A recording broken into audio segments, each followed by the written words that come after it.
ფრთხილად. საქართველოში მომრავლდა ფონდები, რომლებიც საქველმოქმედო სტატუსს ამოფარებულნი, ავადმყოფი და მომაკვდავი ბავშვების ფულს პირდაპირ მნიშვნელობით ჭამენ. ერთ-ერთი მსხვერპლი 4 წლის გურამი აღმოჩნდა. საფრანგეთში ბავშვის გადაყვანის და ყველანაირი საბუთის მოწესრიგებაში დახმარების სანაცვლოდ ერთ-ერთმა თაღლითმა ფონდმა ბავშვის ოჯახს 13,000 ლარი მოტყუებით გამოართვა, რადგან უთხრა, რომ ფონდში შეგროვებული თანხა არასაკმარისი იყო.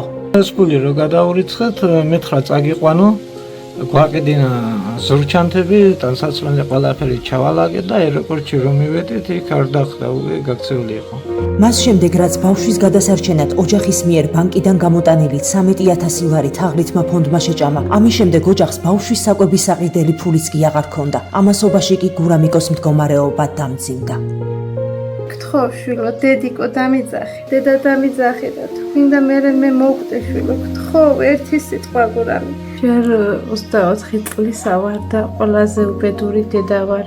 ასე მგონია რომ ყველაზე უბედური ვარ ამ ქვეყნად. გურამიკოს საშინელი დაავადება ჰიდროცეფალია დაუდგინდა. არც საუბარი შეუძლია, არც სიარული. დაჯდომასაც კი ვერ ახერხებს. კრუნჩხვების დროს კი ბავშვის სიკვდილის პირას მიდის. საქართველოში მკურნალობამ შედეგი არ გამოიღო.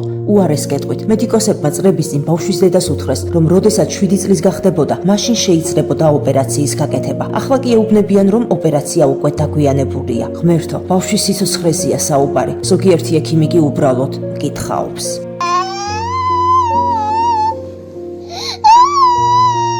ეს კი გურამიკოს დაიკო 1 წლის ლიზია. გოგონას ფაფა გაუთავდა და შიმშილისგან ტირის. მოხუცი ბაბუა კი პენსიის აღებას ელოდება, რომ გოგონას ფაფა უყიდოს. გურამიკოს კი პამპერსები. საბრალო კაცს სიბერის წლები გაუმწარდა. გურამიკოს სასწრაფოდ საზღვარგარეთ არის გადასაყვანი. ღვთისმიერო ადამიანებო, მოდით ჩვენ აღვდგინოთ საბრალო დედას თაღლითი ადამიანების გამო დაკარგული რწმენა. ჩვენ გადავარჩინოთ გურამიკო.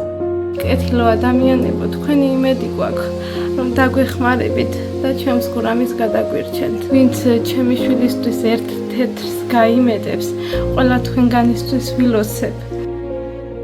გადარიცხეთ ნებისმიერი თანხა ჩერნოვეცკის ფონდის ოფიციალური საიტის მეშვეობით.